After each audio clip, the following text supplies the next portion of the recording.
Assalamualaikum warahmatullahi wabarakatuh. Jumpa lagi dengan Ibu Ratna Ningsih dari SMKN 1 Padaherang, Kabupaten Pangandaran. Untuk video kali ini, Ibu akan memberikan materi pembelajaran untuk proyek ilmu pengetahuan dan sosial atau dikenal dengan proyek IPAS. Dalam proyek IPAS itu ada beberapa aspek yang akan kita pelajari. Salah satunya yaitu adalah aspek makhluk hidup dengan lingkungannya. Untuk aspek makhluk hidup dengan lingkungannya, itu ada beberapa hal yang akan kita pelajari. Di antaranya yaitu adalah satu itu tentang lingkungan, yang kedua itu adalah habitat, yang ketiga adalah interaksi makhluk hidup dengan lingkungannya. Untuk lingkungan itu sendiri, itu kita pelajari dalam bidang ilmu ekologi. Ilmu ekologi itu adalah cabang ilmu pengetahuan yang mempelajari tentang tempat tinggal makhluk hidup dengan lingkungannya. Eh, Dalam lingkungan kita mengenal ada dua komponen, yaitu komponen biotik dan komponen abiotik. Untuk komponen biotik itu terdiri dari komponen yang terdiri dari komponen makhluk hidup.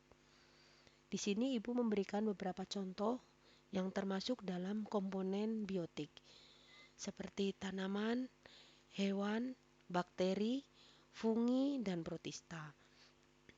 Untuk komponen yang kedua yaitu komponen abiotik, itu adalah komponen yang terdiri dari komponen benda mati. Di antaranya itu adalah air, tanah, udara, mineral, dan sinar matahari. Untuk komponen biotik kita akan membahas lebih lanjut. Eh, Komponen biotik atau faktor biotik ini meliputi beberapa tingkatan-tingkatan organisme. Secara lebih terperinci kita bahas sebagai berikut. Silakan perhatikan gambar di bawah ini. Yang pertama, kita mengenal ada istilah individu. Apa itu individu? Individu adalah organisme tunggal. Di sini Ibu mencontohkan yang termasuk individu adalah seekor tikus, seekor kucing, sebatang pohon jambu, sebatang pohon kelapa, dan seorang manusia. Tingkatan yang selanjutnya yaitu populasi. Sebenarnya apa yang dimaksud dengan populasi? Populasi itu sendiri adalah kumpulan individu sejenis yang hidup pada suatu daerah dan dalam waktu tertentu. Misalnya di sini adalah populasi pohon pada suatu daerah. Pohon kelapa misalnya, itu jumlahnya ada berapa batang, itu bisa kita lihat atau kita golongkan dalam populasi.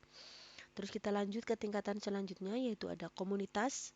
Apa sebenarnya itu komunitas?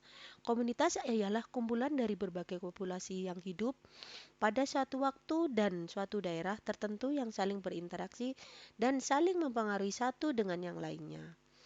Terus kemudian yang ketiga itu adalah ekosistem. Apa sebenarnya ekosistem? Ekosistem itu adalah wujud interaksi antara komunitas dengan lingkungannya yang menciptakan kesatuan ekologi.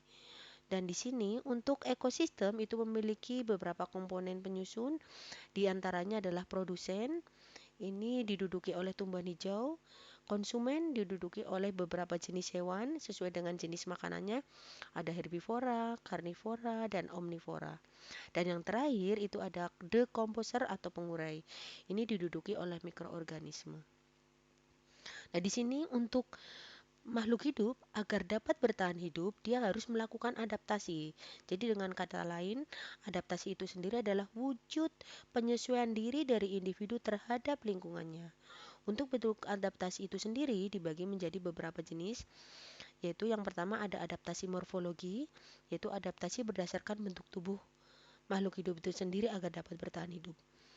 Sebagai contoh di sini ada bentuk paruh burung yang beraneka macam yang disesuaikan dengan jenis makanannya agar bisa bertahan hidup. Di sini bisa kita lihat bentuk paruh dari beberapa burung yang berbeda-beda. Misalnya paruh itik berbeda dengan paruh elang, kemudian berbeda dengan paruh burung pipit dan yang lainnya. Terus kemudian bisa juga dengan bentuk tubuh, yaitu diantaranya adalah bentuk kaki burung yang berbeda yang punya sebagai pejalan kaki dengan perenang.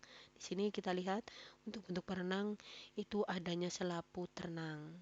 Terus kemudian bisa kita lihat yang selanjutnya itu ada kaki burung pemangsa, burung pemanja, dan burung petengger.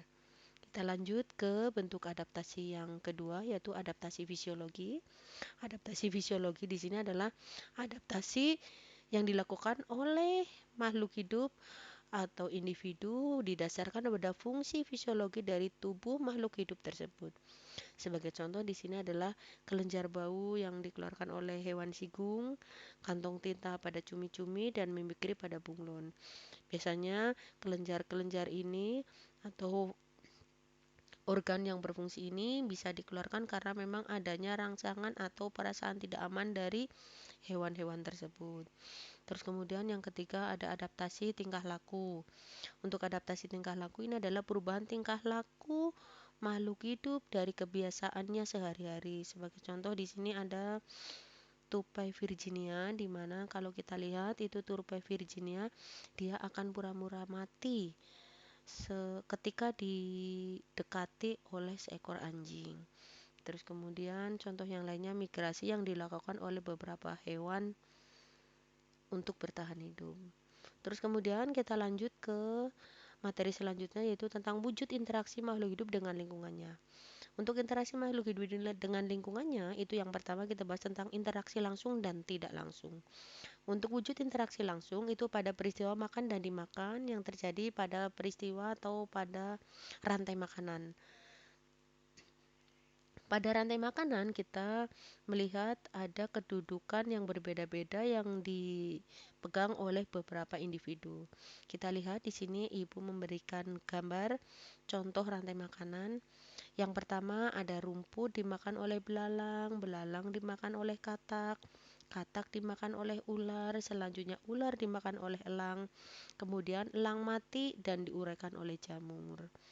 Di sini kita lihat kalau dari kedudukannya, rumput dia adalah fungsinya atau kedudukannya sebagai produsen, belalang, katak, ular, dan elang dia adalah sebagai konsumen, dan jamur itu sendiri adalah menguraikan jasad dari eh, elang yang sudah mati.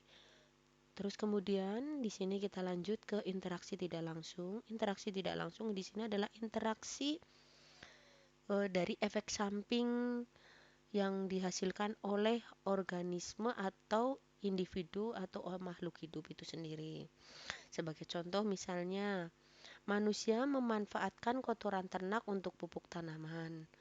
Bulu domba yang digunakan untuk bahan kain wol yang nanti akan digunakan oleh manusia sebagai bahan pakaian. Terus hewan yang dikomersilkan oleh manusia untuk hiburan publik, misalnya kayak pentas gajah, pentas lumba-lumba, kuda, dan hewan yang lainnya. Terus berdasarkan kedudukannya di sini memang organisme kita lihat tadi ada menyinggung sedikit tentang produsen. Nah, produsen itu organisme juga dapat didasarkan pada kemampuannya dalam menyusun makanan. Nah, di sini untuk organisme berdasarkan kemampuannya menyusun makanan itu dibagi menjadi dua. Yang pertama ada organisme autotrof, artinya di sini adalah organisme yang mampu menciptakan atau membuat makanannya sendiri. Biasanya ini diduduki oleh tanaman hijau. Terus kemudian yang kedua ada organisme heterotrof. Apa itu organisme heterotrof? Organisme heterotrof itu di sini artinya ada organisme yang mampu membuat atau menciptakan makanannya sendiri.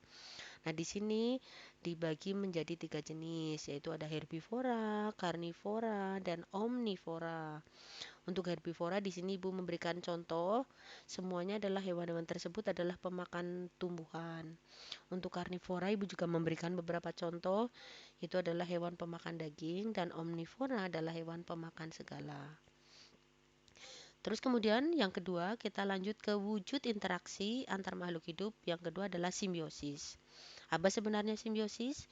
Simbiosis itu artinya adalah bentuk hidup bersama antara dua makhluk hidup yang berbeda jenis. Untuk simbiosis itu sendiri dibagi menjadi beberapa jenis. Yang pertama ada simbiosis mutualisme. Simbiosis mutualisme ini artinya adalah hubungan hidup bersama antara dua makhluk hidup yang berbeda jenis, di mana hubungannya itu adalah saling menguntungkan satu dengan yang lainnya. Ini Ibu memberikan beberapa contoh. Yang pertama adalah lebah dengan bunga. Lebah mengambil serbuk sari, kemudian dijatuhkan ke kepala putih ketika di peristiwa penyerbukan. Terus kemudian lalat dengan Rafflesia. Lalat membantu penyerbukan dari tanaman Rafflesia. Yang ketiga adalah burung jalak di atas kerbau. Ya, itu. Terus kemudian kita lanjut, yang kedua ada simbiosis komensialisme. Simbiosis komensialisme di sini adalah wujud interaksi atau kerjasama antara dua individu di mana yang satu diuntungkan dan yang lainnya tidak diuntungkan ataupun tidak dirugikan. Di sini memberikan ada 3 contoh. Yang pertama adalah ikan badut dengan anemon laut. Terus kemudian tanaman tanduk rusa yang menempel di pohon mangga. Terus selanjutnya ada ikan remora yang mengikuti ikan hiu, ya. Itu. Kita lanjut ke yang ketiga, yaitu ada simbiosis parasitisme.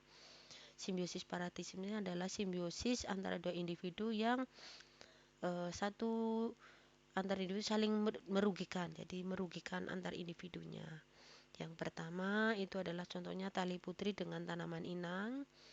Terus kemudian yang kedua eh, nyamuk yang sedang menghisap darah.